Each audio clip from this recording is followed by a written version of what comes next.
Hi, this is David Clayman, and I'm doing the video review for kameo-elements-of-power for Xbox 360. Kameo-elements-of-power is a premier launch title for Xbox 360, and it's been a long time coming. We actually had a full previewable build on the Xbox channel, and we've been waiting for this game a long time, so we're glad that it's finally here. First thing you'll notice about Kameo is that it really feels like a Nintendo game. You play a little spray, an elf in the game, a woman, who has the ability to turn into different characters, or elemental spirits.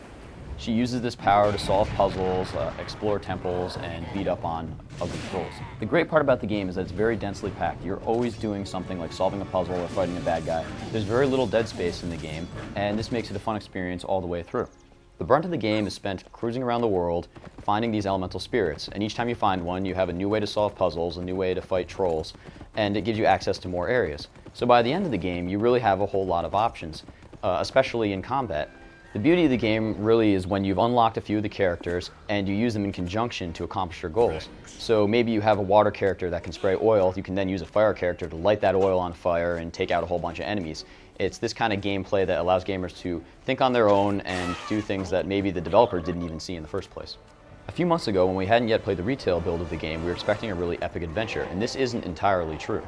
You can beat the game in a couple of days, but it's not really something that's going to last you months, it's more like weeks. There are a few elements that add to the replay value of Kameo, however.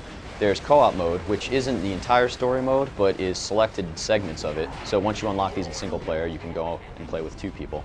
And it runs perfectly in co-op, so don't worry about that. Beyond gameplay, the things people are going to look for the most in Kameo is whether it really displays the power of Xbox 360.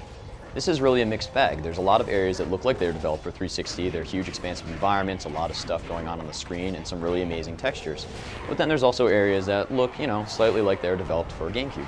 So while Kameo is not going to be the greatest thing you've ever seen, it still does display the power of the 360. And this is, of course, assuming that you're playing on an HD set with 5.1 sound.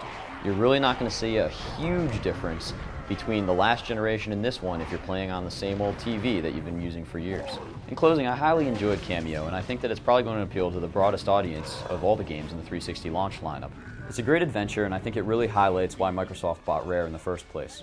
Kameo highlights their intelligent game design that has a really unique style and will give players some straight-up fun for a good 15 hours. So that's a brief overview of Kameo, and for a more detailed description, see the written review.